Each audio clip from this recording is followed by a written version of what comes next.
Today we're combining wild game and game day with smoked buckshot shells, the kind of appetizer that'll make your friends forget there's even a game on. Venison, bacon, Alabama white sauce, and yes, there will be an experiment. So let's get smoking and let's cook up some buckshot.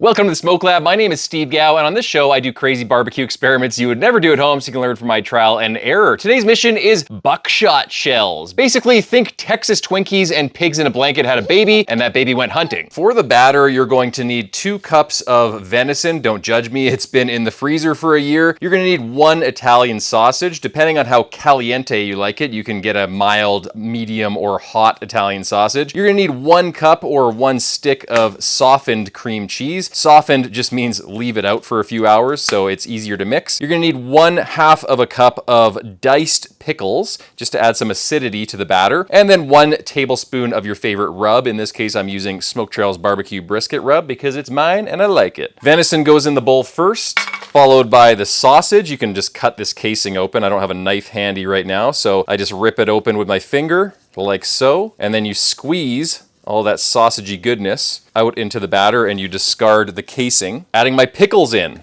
Now the cream cheese, just opening up 1 package, and you can see it's nice and squishy. If it's not this squishy, if yours is really hard, then just put it in a Ziploc bag and then place it in some hot water until it softens. Cream cheese goes in. Now adding the 1 tablespoon of rub. And now we just mix it up to incorporate fully. Now, venison is very lean, doesn't have a lot of fat content, so that cream cheese is going to add some fat as well as the sausage that we added, and it's gonna make it taste delicious. All right, now for the experimental part of this video, it's called the Smoke Lab, so we have to do some kind of experiment. These shells are very hard, and we're only gonna be cooking these smoked buckshot shells for about an hour on the smoker. Not enough time for these to get tender and soft without a little bit of intervention. So, surefire way to get these things soft is you just leave them overnight in the fridge to soften before you smoke them the next day. I don't know about you guys, but I don't have that kind of time. So the first thing I'm going to try is putting some of these shells into boiling water, or boiled water in this case. Just get it as hot as you can. Put the shells in and just let them sit there for, I would say, about 30 seconds. Okay, ding ding, 30 seconds later, take them out. So not very long at all. We don't want them to get too soft. We just want that water to start penetrating and softening up these shells to give them kind of a head start. And account for the time it's gonna take you to get them out of this hot water too, because that takes a bit of time. All right, next thing, taking our batter, I'm just going to take half of it. Yeah, karate chop that in half. And I'm going to start stuffing the shells. What is the best way to do this, you might ask? Well, I've tried piping bags before, taking a Ziploc bag and putting the batter in it and then cutting a corner off it and trying to pipe it in. But the best way that I've found is just getting some nitrile gloves and just using your finger to push it in all the way through, kind of like stuffing a sausage. So now you can see it's starting to come out the other end. That's perfect. This cannelloni shell is fully loaded. And then just continue to do the same thing with the rest of the shells. Kind of reminds me of reloading my own ammo. I've never done that before, but maybe I'll get into it. This is kind of fun. It's relaxing. You know, I was just thinking, if you really wanted to make a lot of these, like for a restaurant or for catering, or if you're just catering a giant family event, then I might even use a sausage stuffer for this. I'd probably get a nozzle that's thin enough to fit in these shells, and then you could just blast through them. I don't know, or just get your wife or kids to do it. Now for the second method I'm testing, I'm going to try just stuffing the dry shells and leaving them to soak in the fridge for 2 hours. Now, like I said before, a lot of recipes call for leaving them in the fridge overnight, but I don't have a lot of time for that, and I'm interested to see if 2 hours in the fridge is really enough time for these to soften up. So dry shell, these should be a little bit easier to work with. I wonder if I can just poke it right in there. You can to some extent, but you're still stuck having to manually stuff them. Now, I'm hoping these are a little bit easier than the parboiled ones, because some of the parboiled ones actually split apart on me. You can't get them too soft because they'll split apart and you can't stuff them, but also you can't leave them too hard or else they're gonna be too crunchy. So it's a little bit of an art. I think 20 to 30 seconds in boiling water is probably the sweet spot. These are a lot easier to stuff though, because they're hard and rigid. Okay, that's 1 hard shell. Hard shell. That's 2. Gotta say, these are going a lot faster than the softer shells that I parboiled. So I like this method. Hopefully they can soften up in the next 2 hours. And then this method would probably be the best one. All right, all of our shells are stuffed now. We got 17 shells, so almost an entire box. We've got our soft shells, the parboiled ones here, and we've got our hard shells here. So now we're going to wrap them in bacon.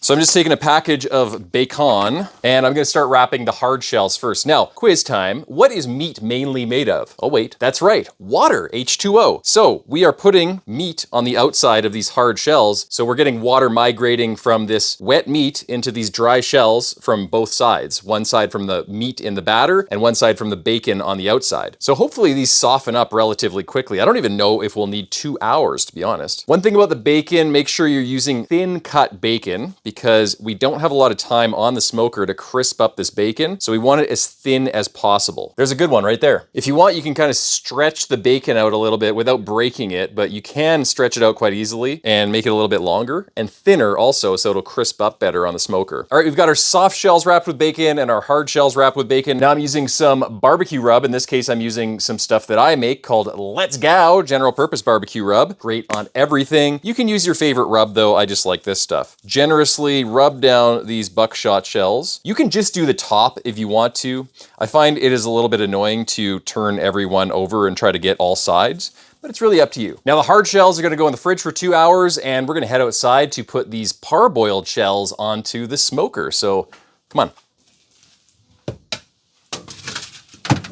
All right, we're outside now. I'm filling my Oklahoma Joe's Tahoma auto-feed charcoal smoker with a few briquettes just to get it lit, then chucking some splits in. It doesn't like big splits like this, and I wouldn't normally do it, but I don't have the time to cut them. Then some more charcoal on top, and I'm tamping them down with my Canadian fire poker. He shoots, he scores! Now I'm setting the Tahoma to 275 degrees Fahrenheit. I like to play a game where I start at 200, then kind of flick the dial to land right on 275. I haven't been able to do it yet, but oh my God, I actually did it. And then I accidentally shut it off. Now the buckshot shells go on the smoker. Top rack is where it's at. And those will smoke away for 1 hour. Hopefully none of them go off in there.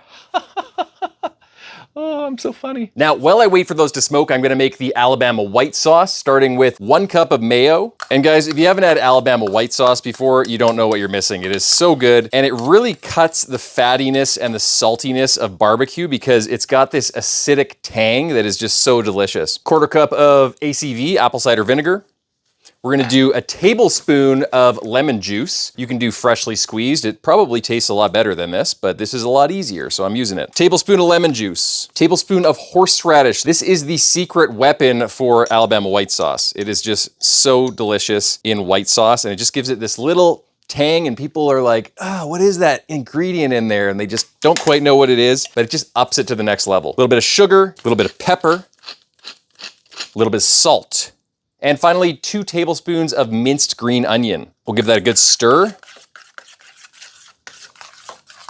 Look at this, absolutely delicious. Oh, love it. Okay, an hour later, the shells look like this. They got some nice color and they're around 180 internal, so I'm saucing them with some Sweet Baby Ray's. You can use whatever your favorite barbecue sauce is or whatever you have on hand. And I'm letting them smoke for another 15 minutes to set up the sauce. 15 minutes later, look at these, smoky, delicious. Give them a little dipsy-do in the white sauce. Oh man, these look good. But wait a second, what about those shells we left in the fridge? All right guys, now we know that these things are frickin' delicious and I would definitely make them again, but the one question in my mind that still remains is, do we have to go through that extra step of parboiling the shells first, or can we just stuff them, which was much easier because I stuffed them and they weren't soft yet from parboiling them, and then just leave them in the fridge 2 hours to soften, and that should be enough? We're gonna find out right now. So these are the soft ones, the ones that we parboiled ahead of time. I'm just gonna dip them in some Alabama white sauce here.